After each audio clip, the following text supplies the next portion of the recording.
దసరా సభకి నియోజకవర్గంలో నుండి విచ్చేసిన తెలుగుదేశం పార్టీ కార్యకర్తలు, అభిమానులు, శ్రేయోభిలాషులు ప్రతి ఒక్కరికి హృదయపూర్వకమైన స్వాగతం. అలాగే మన నాయకుడు నారా చంద్రబాబు నాయుడు గారికి హృదయపూర్వకమైన స్వాగతాన్ని తెలియజేస్తా ఉన్నాం. తెలుగుదేశం పార్టీ 40 వసంతాలను మనం జరుపుకున్నాం. అలాగే మా కుటుంబం తెలుగుదేశం పార్టీతో ఉన్న అనుబంధం 40 సంవత్సరాలు. మా తండ్రి స్వర్గీయ వీరయ్య చౌదరి గారు తెలుగుదేశం పార్టీ పెట్టినప్పుడు 1983లో ఈ పార్టీలో చేరితే ఆయన మరణించింది కూడా పార్టీ సేవలోనే అని చెప్పి నేను తెలియజేస్తా ఉన్నా. ఆయన మరణం తర్వాత రాజకీయం అంటే తెలియని నన్ను నేనున్నానంటూ భుజం తట్టి నడిపిన నాయకుడు నారా చంద్రబాబు నాయుడు గారు. ఆ రోజుల్లో నాకు రాజకీయం తెలియదు. నేను వేసే చిన్న చిన్న అడుగులకి నేనున్నానంటూ ధైర్యం చెప్పబట్టే 30 సంవత్సరాలు ఆయన వెన్నంటి నిడిచి ఆయన అడుగులో అడుగు వేస్తూ ఈ స్థాయిలో తెలుగుదేశం పార్టీలో మీ ముందు ఒక నాయకుడిగా నిలబడ్డాను అంటే అది మన ఆరాధ్య దైవం ఎన్టీఆర్, అలాగే మన నాయకుడు నారా చంద్రబాబు నాయుడు గారి వల్ల అని చెప్పి నేను తెలియజేస్తా ఉన్నా. నా తండ్రి నాకు ఇచ్చింది ప్రజలని, ప్రజాభిమానాన్ని. ఆయన నుండి నేను నేర్చుకుందొక్కటే, నమ్మిన వాళ్ళకి అండగా నిలబడతాం, ధైర్యంగా ప్రజా సమస్యల మీద పోరాటం మాత్రమే నేను నేర్చుకున్నా ఆయన దగ్గర నుండి. ఇవాళ చాలా మంది తెలుగుదేశం పార్టీ అంటే ఏంటో తెలియక మాట్లాడుతూ ఉన్నారు. ఓటి కుండల్లాగా ఎగసిపడతా ఉన్నారు.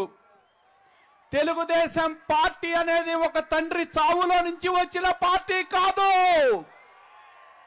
లేదా పదవి కాంక్షతో పుట్టిన పార్టీ కాదు.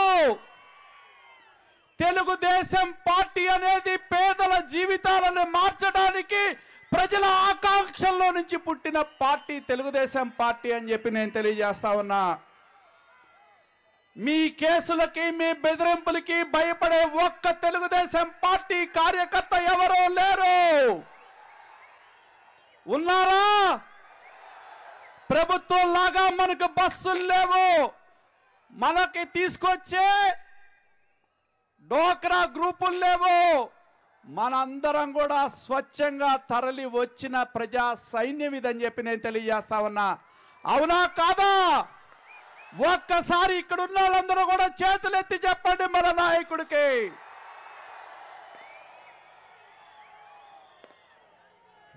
ఫ్యాక్షన్ మూకలు పీకలు కోస్తా ఉన్నా మన నాయకులు ఒక్కటే చెప్పారు, తోట చంద్రయ్య చనిపోతూ కూడా తెలుగుదేశం అంటూ చనిపోయిన కార్యకర్తలున్న పార్టీ మన పార్టీ. అలాగే తెలుగు ప్రజలు ఒక్క ఛాన్స్ అని నమ్మితే జగన్మోహన్ రెడ్డి రాష్ట్రాన్ని నట్టేట ముంచడం జరిగింది. తెలుగుదేశం పార్టీ అనేది తెలుగు ప్రజల ఆత్మగౌరవం. సంగం డైరీ అనేది పాడి రైతుల ఆత్మగౌరవం అని చెప్పి నేను తెలియజేస్తా ఉన్నా. ప్రభుత్వం ఎన్నో దాడులు చేసిన, ప్రభుత్వం భయపెట్టిన ఒక్క పాల ఉత్పత్తిదారులందరూ కూడా మా వెంట నడిచారు కాబట్టే ఇవాళ ప్రభుత్వం యొక్క కుట్రలు సాగలేదు అని చెప్పి నేను తెలియజేస్తా ఉన్నా. మన నాయకుడు చంద్రబాబు నాయుడు గారి యొక్క ఆలోచన సుపరిపాలన విజన్కి ఆద్యుడు ఆయన. కానీ మన ముఖ్యమంత్రి దేనికి బ్రాండ్ అంబాసిడర్ అంటే కోడి కత్తికి గొడ్డలు బ్రాండ్కి అంబాసిడరు. అవునా కాదా? అవునా కాదా?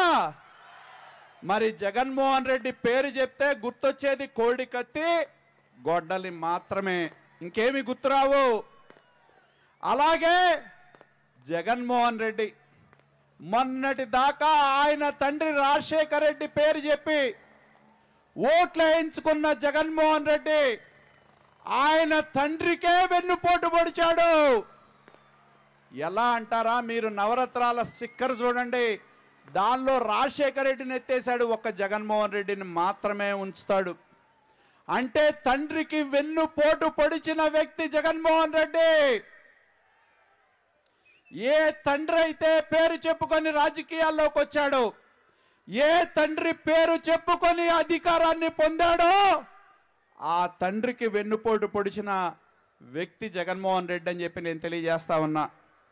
అదే విధంగా ఈ మధ్యన మనం చూస్తా ఉన్నాం, ఆయన పోస్టర్లు సిద్ధం అంట. ఇక్కడున్న ప్రతి ఒక్కరూ పిడికిలు బిగించి చెప్పండి, మనం సిద్ధమా? సిద్ధమా? తాడేపల్లి ప్యాలెస్ కనపడాలి, ఇది అంత గట్టిగా చెప్పాలి మీ అందరూ. అయ్యా, ఒక్క తెలుగుదేశం పార్టీ కార్యకర్తలే కాదు, ప్రజలు సిద్ధంగా ఉన్నారు. 100 రూపాయలు కూడా లేని సారా బుడ్డిని 200 రూపాయలు చేసినందుకు, మద్య నిషేధం అని చెప్పి మహిళలని నయవంచన చేసినందుకు, ఆ 50 రూపాయలు వచ్చే కరెంటు బిల్లుని 500 రూపాయలు చేసినందుకు, మన నియోజకవర్గంలో పొన్నూరు నియోజకవర్గంలో తెలుసా, జగన్మోహన్ రెడ్డి ముఖ్యమంత్రి అయిన ఈ 5 సంవత్సరాల కాలంలో 32 కోట్ల కరెంటు బిల్లుల భారాన్ని వేశాడు, పెంచాడు ఆయన. అవునా కాదా? మరి మహిళలపై లైంగిక దాడుల్లో మనం రాష్ట్రం మొదటిది, నిరుద్యోగంలో మొదటిది, గంజాయిలో మొదటిది, రైతుల ఆత్మహత్యల్లో మొదటిది, రైతుల రుణభారంలో మొదటిది, అవినీతిలో మొదటిది. చివరికి ఆయన విశ్వసనీయత గురించి మాట్లాడతాడు. ఇవాళ సొంత పార్టీ వాళ్ళు నమ్మటల్లా. అలాగే మన గుంటూరు కృష్ణా జిల్లాలకి తీరని ద్రోహం జగన్మోహన్ రెడ్డి చేశాడు.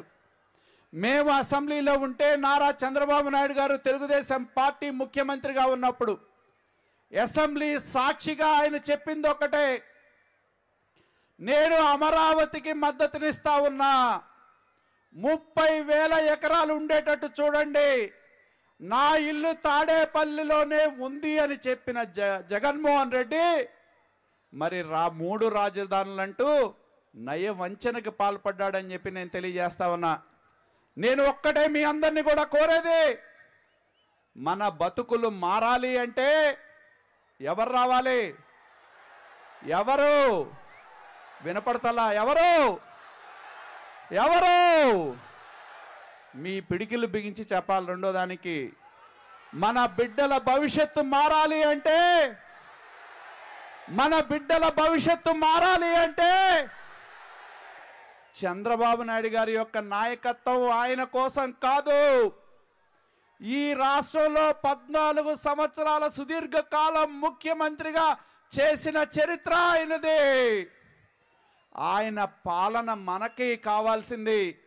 మన బతుకులు మారటం కోసం, మన బిడ్డల భవిష్యత్తు కోసం, మన బిడ్డల యొక్క రాత మారటం కోసం మన పాలన రావాలి అని చెప్పి నేను తెలియజేస్తా ఉన్నా. అలాగే ఇవాళ ఈ నియోజకవర్గంలో ఉన్న ప్రజలు ఒక్కటే నేను తెలియజేసేది, మా తండ్రి ఆశయాల కోసం మేము రాజకీయాల్లోకి వచ్చాం.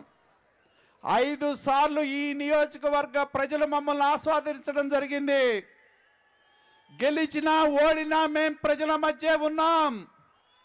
జగన్మోహన్ రెడ్డి ఎన్ని కేసులు పెట్టినా మేము భయపడలా, భయపడేది కూడా లేదని చెప్పి నేను తెలియజేస్తా ఉన్నా. తెలుగుదేశం పార్టీలో పుట్టిన నా తండ్రి తెలుగుదేశం పార్టీలో ప్రాణాలు కోల్పోయిన చరిత్ర కలిగిన కుటుంబం మాది అని చెప్పి తెలియజేస్తా ఉన్నా సగర్వంగా. మాలాంటి వాళ్ళం చంద్రబాబు గారి యొక్క నాయకత్వంలో, ఎన్టీ రామారావు గారి యొక్క ఆశీస్సులతో వచ్చిన వాళ్ళం, ఆశయాల కోసం పనిచేసే వాళ్ళం, ప్రజల కోసం పనిచేసే వాళ్ళం.